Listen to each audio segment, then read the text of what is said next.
This week's episode is sponsored by the adrenaline that is still coursing through our bodies right now, and the coffee. And the caffeine. I'm so jacked. Man. That we made at our houses before we came back to the office.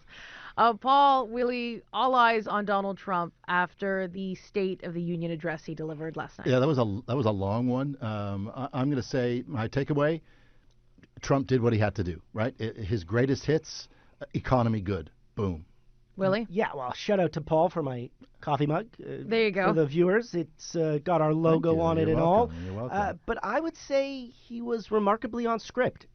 For a person who tends to kind of veer in and out of speeches, he stuck to his main talking points. But the thing that stood out to me is, and I don't know if, the world at large has just become numb to this, there was a lot of stuff that he said that was either misleading at best or untrue.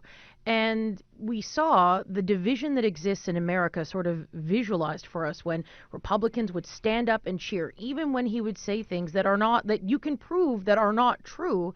And Democrats sat through most of those moments. And so you got a complete visual of the political divide that is ripping America apart right now. And that is something that really sort of stood out to me. That is just one thing we're going to be talking about today. Trump's speech was for Americans, but of course the whole world was watching. For any clues where this country is headed right now? Yeah, certainly the country appears to be on a war footing with Iran. Obviously, Tehran was watching this speech closely. We didn't really get a sense of which way the president was leaning. It was kind of remarkably light on that front. Yeah, I think we were led to believe that he would dive in on that and make the case to Americans about Iran, but he didn't. Yeah, I mean, some people thought that he might even be announcing an attack during the address. That, of course, did not happen. He talked about the negotiations and that they were still ongoing. Yeah, and indeed. So we, of course, are Canadian correspondents here in Washington, and we're watching it through a Canadian lens. We are recording this on Wednesday morning to help figure out which part of that speech, that very long speech, matters for Canadian. I'm Katie Simpson. I'm Paul Hunter. And I'm Willy Lowry, here, 2 blocks from the White House. Don't forget to follow the podcast and tell your friends. Quick question: how many hours of sleep did you get, Katie? Oh, like 4. Paul? 3.5. About the same. So I was up on Capitol Hill last night for a State of the Union address, and I have to say it is a super cool part of this job. Paul, I know you've done it many times. Just to sort of give Canadians a sense of what it's like. You're in Statuary Hall, and so that it's this marble floor, huge statues, all kinds of little reminders of American history. And you get an opportunity. What I like about it most is you're right outside in the hallway where everyone sort of goes in.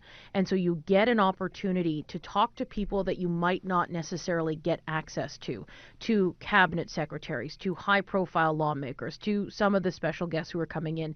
And you get an opportunity to ask the questions that are most relevant.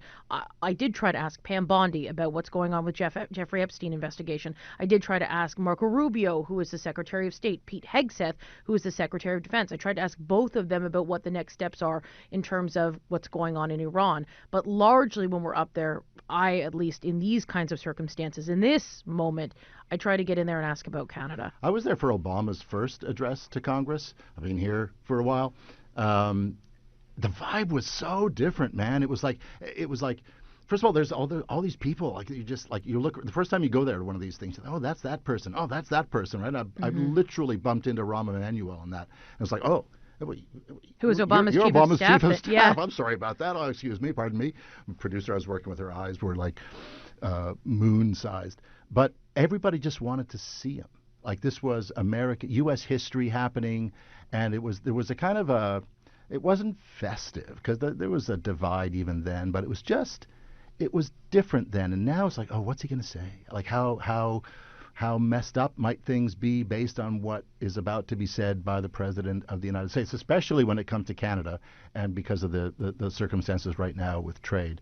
But it has evolved over the years from this kind of spectacle is not the right word, but there was a different atmosphere then to now. But I would argue, I mean, it's always been a somewhat partisan speech, but it was pretty striking to see just how many Republicans were kind of lining the aisle trying to hope to get his get a ear. selfie with him. Yeah, and where not a single Democrat was obviously within sight. I would have imagined with Obama that might have been slightly different, at least in the beginning. To me that speaks.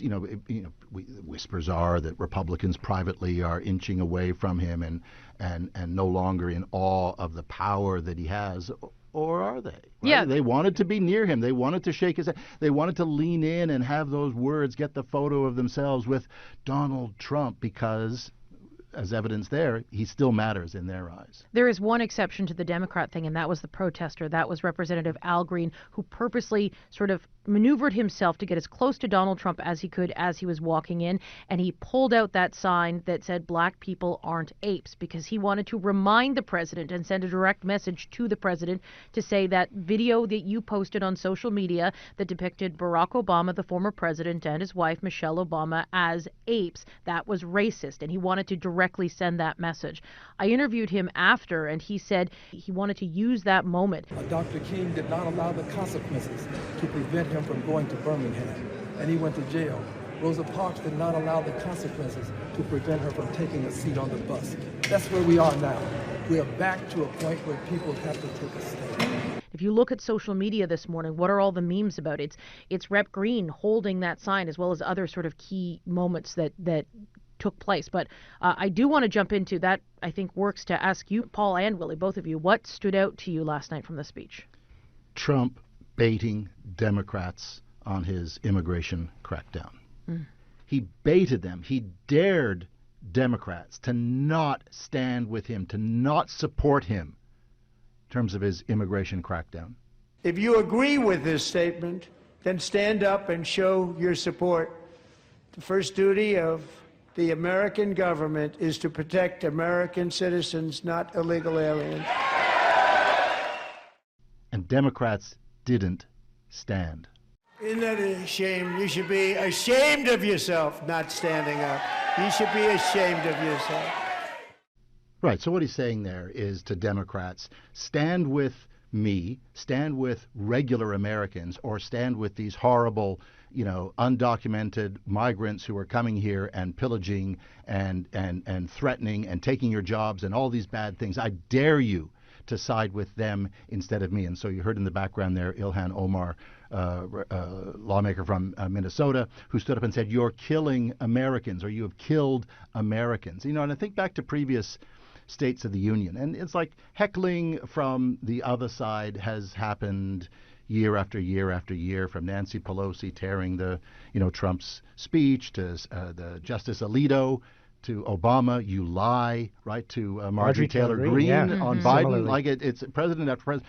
But you're killing Americans. She's not wrong on that. Federal authorities killed those two people in the pushback against Who Trump didn't name, by the way. Remarkably absent. Did not hear Renee Good, did not hear Alex Preddy, and that was one thing I was listening for, to see if there was any sort of recognition from Trump that Americans are angry about this, that what's gone on in Minneapolis is triggering massive amounts of blowback. And I try not to let anything surprise me, right? But I was listening for that, and I notably did not hear that. Yeah, you would have no idea that there was this kind of nationwide civil discourse and somewhat unrest going on right now by the tone of his speech.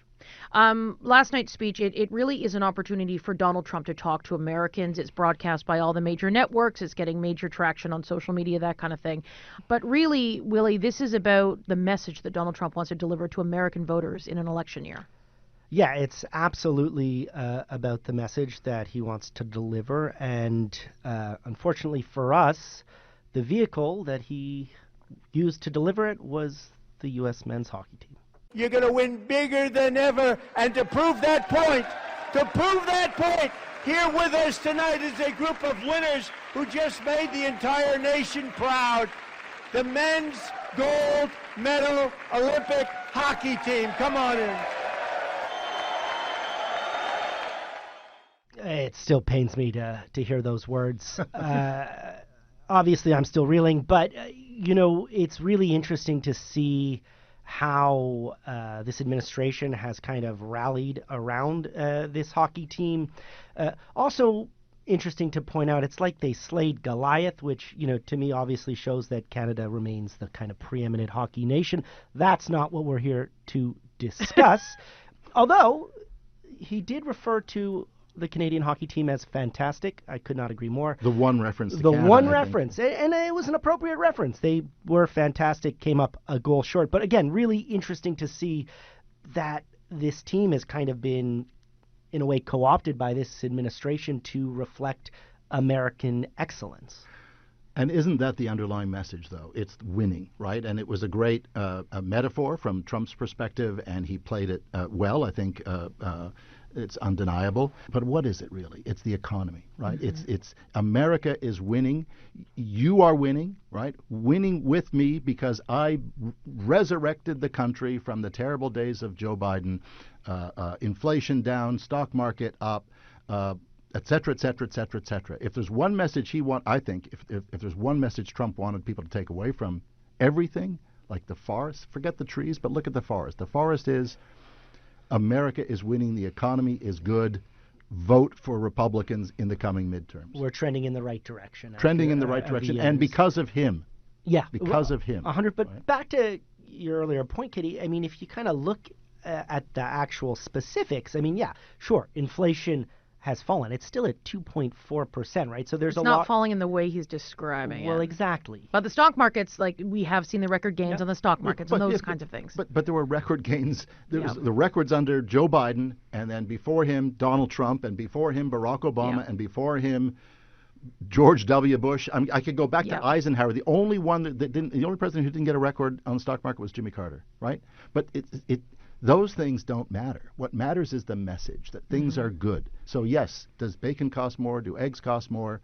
We can talk about gasoline and what the truth is on that. But all he really wants, all any politician wants, any president wants, is the vibe, right? Do you feel good coming out of this? Do I get the credit, whoever's doing the talking, or are you going to blame me? And he needs people to not blame him and to think only positive thoughts when it comes to the economy. And that was the real underlying message last night. And this is going to be the test heading into the midterm elections, because this is an actual issue that actually moves people. We saw in the last election, questions about democracy after, Donald Trump's claims about election fraud, what happened on January 6th, those kinds of things that Democrats would base their argument around about why you should vote for us. They didn't resonate with Americans in the way that Donald Trump's two key messages were. One, we got to stop illegal immigration. Two, we got to make the economy better because the cost of living crisis is out of control. The thing is, Donald Trump may have really satisfied his base with a lot of the changes to the immigration policy in terms of ramping up the deportation, the mass deportation agenda that he promised, even if there are huge pockets of backlash. But when it comes to the economy, the question is, he can put that message out there, but do Americans feel it? Yeah, I mean, I think that is certainly the question going forward. And it was interesting to see Abigail Spanberger's rebuttal, right? She really tried to hammer home that affordability point that, Americans were still hurting. I did feel like in that speech, I'm not sure if he really spoke to the working class American and really kind of displayed any kind of empathy for what they might be feeling at the bank or in the wallet. I would add to that the economy and how much money's in your wallet and what's coming out every time you go to the grocery store is the OG issue for every politician who's ever run for office, right? And he knows it. And I think, what does it mean to the working class people, et cetera, and to the MAGA people? I've met MAGA people in lineups at Trump rallies in Trump 2.0 who say, things are costing more. But in the long run, this will mean jobs for America. For my kids, they'll get better jobs. So I'm willing to put up with a little bit more for eggs and bacon and beans and whatever, because I believe Trump when he says this will pay off in the long run. And it's interesting if he almost extrapolates that perspective to the national perspective, right? That's the whole thing with tariffs. While they're actually taking money out of the taxpayer's wallet, they are putting money into the coffers of the administration, right, of the U.S. government. So he can say, we are raking in this money. And it's interesting to see if and how that'll resonate. Yeah, but what did he say on tariffs last? A lot of stuff that's not true. A lot of stuff that's not true. This is the end of income taxes, maybe, without explaining that or without presuming that people will think, how can you possibly replace the money that the government is getting from income taxes broadly with the money that's coming? A lot of money's coming in from tariffs, but it's nowhere near the amount that's coming in on an income tax. I believe the tariffs paid for by foreign countries will, like in the past, substantially replace the modern-day system of income tax, taking a great financial burden off the people that I love. It's also American importers that are paying Well, for it. It's not 100%, foreign. I know that this is for a Canadian audience, and many Canadians are very well aware of this, but just to set the record straight, who pays a tariff? Customs and Border Patrol bills the person who's importing the foreign good. It makes foreign products uncompetitive, and it means there are going to be, challenges and questions about jobs in other countries, because if you don't have access to the American market, or your product's not as available or successful or affordable, that's why countries don't like it. It's not because they're paying it. Anyway, that's what we're going to talk about. We'll return to tariffs in just a minute. I love when Katie gets going on tariffs. I can just sit back and be don't a worry. spectator. We're going to talk about it some more. We're going to talk about it some more in a moment. But Paul, longest State of the Union ever. Trump gets to sort of put that in his book. Yeah, he beat his own record. But it was his own record. Yeah. What do you make of his performance last night? He's love him or don't love him. He's I don't like using this word, but he's a showman. Like, he knows what he's doing, right? Every president who gets up at that dais will make reference to the guests that are out there, but he knows how to do that. He knows how to deliver a speech. He knows how to look when he's delivering those lines. He knows how to, and it's his speech writers as well, but he knows how to weave the personal stories out there to make the points. I mean, it's hard not to sit and just watch it as television in many ways. You know what I mean? And that's part of the job at that point for any president, is to get up there and sell and to make people, to bring it back to the vibe and what the takeaway message needs to be from a Trump perspective and a White House perspective. He's very good at that. He drew on his TV executive producing experience, right? This was a very well produced speech. Those moments. Again, I hate to bring it back. You're yeah, going to the anyway, hockey aren't team, their dramatic entrance. It was good television with the World War II veterans, as well as the pilot from the operation last month in Venezuela. He also brought Erica Kirk, who is the widow of Charlie Kirk, the right-wing activist that was assassinated last September. It's a signal to his base. These are the people of value that we're here to speak to. But we also saw Democrats, some of them wearing pins on their jackets saying "Release the Epstein files," with words sort of blacked out, like redacted, like a lot we've seen in the Epstein files. And some survivors of the Epstein child sex trafficking ring, they were present and they were in the chamber to witness this speech, to also bring attention to this issue, because they, as a way to protest the way the Trump administration has handled these kinds of things. You know who else was there that I don't think got a mention were the astronauts. Yeah. Right? Including Jeremy Hansen. And what an opportunity at this time, at this moment, in this circumstance of the relationship between the two countries, to use those three astronauts, invited by Mike Johnson, Speaker of the House, to make the point that international cooperation works, that you've got a Canadian and three Americans about to go back to the moon for the first time in 50 years, all here together. And isn't that a grand thing? But it was not mentioned. But I thought it was a missed opportunity, and to say, hey, things can work when we work together. I got excited for you when I saw that. Thank you. Speaker Mike Johnson, so this usually doesn't happen when you're at State of the Union. Yes, you have access to more lawmakers and you have more access to these high-profile members of the Trump administration. But we were just getting ready to do our last hit into the National at midnight Eastern time when all of a sudden Mike Johnson walks super close to where our live hit position is. And he was I think he was waiting to go on with another American broadcaster. And I just turned to him and said, "Hi, I'm from Canada. Can I talk to you?" And he just shrugged and said, okay, and walked on set with me. And so we got an interview with him. I asked him, what should Canadians who are watching this, Trump, what should Canadians take from this? Look, there's a saying here that you should take the president seriously and not literally. And I think some in the media here and some Democrats have that reversed. They take him literally and not seriously, I think to their peril. look, I regard Canada as a good neighbor and a close ally, and I think those relationships will transcend all this time right now. We enjoyed our hockey gold there, and we had the team there today, but it was all in good fun and good spirit. We have nothing against Canada. I mean, I think it's important that we keep a good relationship with this close neighbor. Take him seriously, but not literally? Well, but I mean, it like what? Okay, but he's also the leader of a country. But that's the thing, right? But that's the thing. That is the thing. One of the things I was watching for was what he would do when he passed by the Supreme Court justices, who had just turned thumbs down, or the majority of them, on his global tariffs. And there were 3 of them who had voted against him, right? John Roberts, Kagan, and Coney Barrett.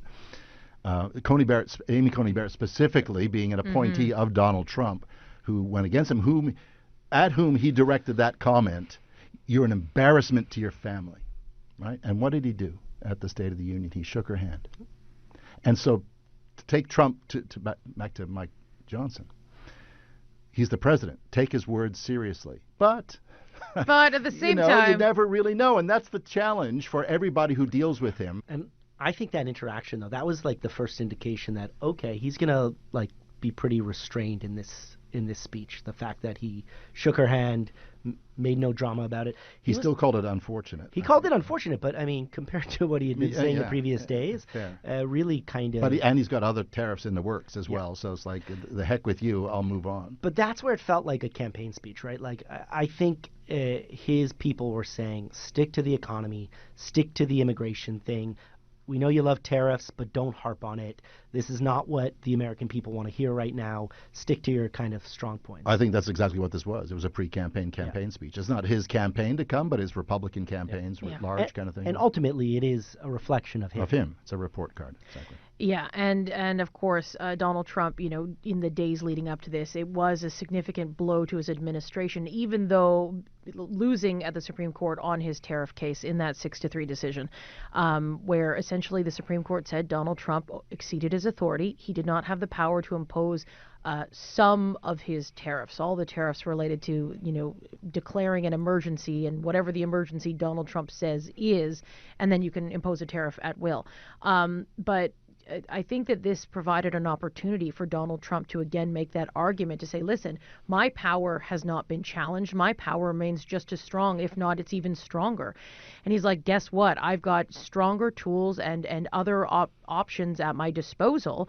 And that is something it's true. He does have those other options. It might take a little bit longer to impose them.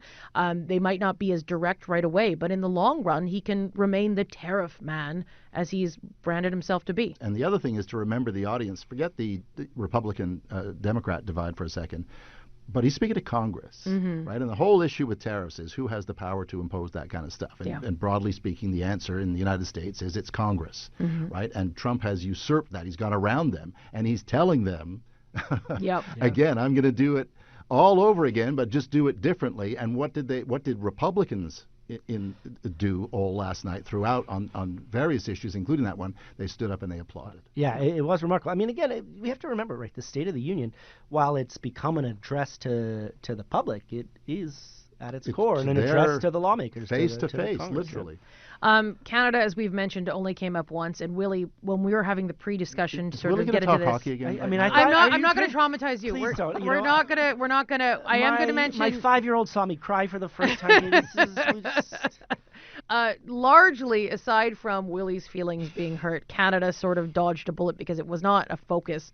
Even though Donald Trump reaffirmed his commitment to tariffs, Canada was not singled out or sort of degraded in any sort of way. Question to both of you. Does what we heard on Tuesday night, is that going to stick? How long are we talking about this? Please predict American voters for me. Well, certainly the next 9 months. The cynic in me says that we'll be talking about something else by Friday. Yeah. I'm not punting the economy and those issues, but I'm talking about the speech. Yeah. Right. Does what happened last night have legs? Right.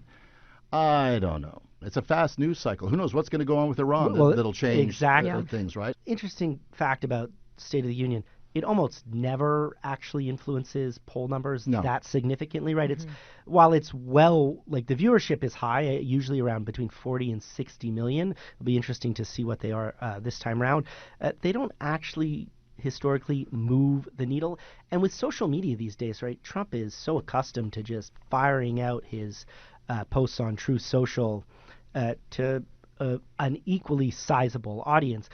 I do think this, to me, really marked the beginning of the midterm campaign season. It will be really interesting to see if he can stay disciplined, stay on message over the course of the 9 months. But I think to Paul's point, again, it is back to that kind of vibe. There were no big points of this speech, really, but there was a vibe. And unfortunately, I'm doing it to myself this time, served up on a silver or golden platter by the winning U.S. hockey team. You know, they say the same thing about debates. However, we all saw what happened to Joe Biden in 2024. We all saw it. Yeah, well, that was a moment. That was a moment. That was a moment. Yep. And I'm not convinced there was a moment last night, Same. Ilhan Omar aside, Yep. that will resonate in the way that did. Yeah. But last night, he with a couple of exceptions, especially when there was heckling going on, but he read the words. And he, like I say, he does that well, but he did it. He read the words. And the words were economy good and Trump winning. Win. Life's good. Trust me. Economy good, border closed. Exactly. There you go, basically. All right, that is it for us this week. There's a lot to talk about, so we're not going to answer an audience question this week, but we will next week. So keep your questions coming. You can send them to washingtonpod@cbc.ca. That is all one word, washingtonpod@cbc.ca. And don't forget to follow us on your favorite podcast app or watch us on YouTube. And once you do, don't forget to share an episode with your friends and family. You are our audience. And you can send Willie direct mail about the hockey just to either console him don't. or torment him. Still But hurts. thanks, guys. See you next week. Thanks, you too. Thanks, Katie.